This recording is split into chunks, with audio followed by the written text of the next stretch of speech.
ಇನ್ನು ಜೆಡಿಎಸ್ ರಾಜ್ಯಾಧ್ಯಕ್ಷ ಎಚ್.ಡಿ. ಕುಮಾರಸ್ವಾಮಿ ಅವರು ಡಾಕ್ಟರ್ ಮಂಜುನಾಥ್ ಅವರನ್ನ ಹರಕೆ ಕುರಿ ಮಾಡೋಕೆ ಹೊರಟಿದ್ದಾರೆ ಅಂತ ಮತ್ತೆ ಮಾಗಡಿ ಶಾಸಕ ಎಚ್.ಸಿ. ಬಾಲಕೃಷ್ಣ ಲೇವಡಿ ಮಾಡಿದ್ದಾರೆ.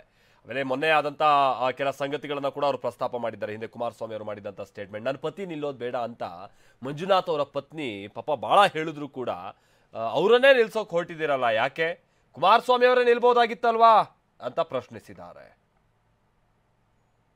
ಹಿಂಸೆ ಕೊಡ್ತಾರೆ ಮಂಜಣ್ಣ, ನಿಂತ ಕುಮಾರಣ್ಣ ಅವ್ರ ಕೈಲಿ ಆಗದೇನೆ ಪಾಪ ಮಂಜುನಾಥ್ ಅವ್ರನ್ನ ಯಾಕೆ ಬಲಿಪಶು ಮಾಡಿದವರು? ಅವರು ಹರಕೆ ಕುರಿ ಮಾಡ್ತವ್ರೆ ಮಂಜುನಾಥ್ ಅವರು. ನಾನು ಕುಮಾರಣ್ಣ ಅವ್ರ ಸ್ಟೇಟ್ಮೆಂಟ್ ನೋಡಿದೆ ಇವತ್ತು.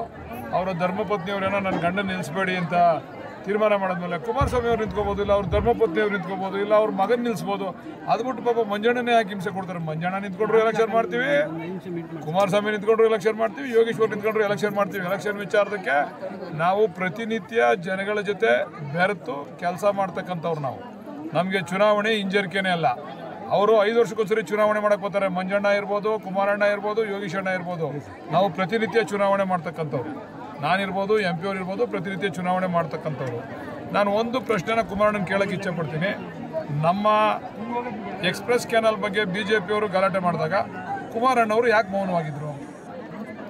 ಯೋಗೀಶ್ವರ್ ಅವರು ಯಾಕೆ ಮೌನವಾಗಿದ್ದರು? ಯಾತಕ್ಕೋಸ್ಕರ ಅವ್ರ ಪಕ್ಷದ ಮುಖಂಡರುಗಳಿಗೆ ತಾಕೀತು ಮಾಡಲಿಲ್ಲ? ಅವ್ರೇನೋ ನಮ್ಮ ಜಿಲ್ಲೆಗೆ ಒಳ್ಳೆ ಕೆಲಸ ಆಯ್ತು, ಅದೇ ಮಾಡಲಿ ಬಿಡ್ರಿ, ನೀವ್ಯಾಕೆ ಅದಕ್ಕೆ ತೊಂದರೆ ಕೊಡ್ತೀರಾ ಅಂತಕ್ಕಂಥ ಮಾತನ್ನು ಕುಮಾರಸ್ವಾಮಿ ಅವರು ಹೇಳಿಲ್ಲ, ಯೋಗೀಶ್ವರ್ ಅವರು ಹೇಳಿಲ್ಲ, ಇನ್ನೊಬ್ಬರು ಹೇಳಿಲ್ಲ.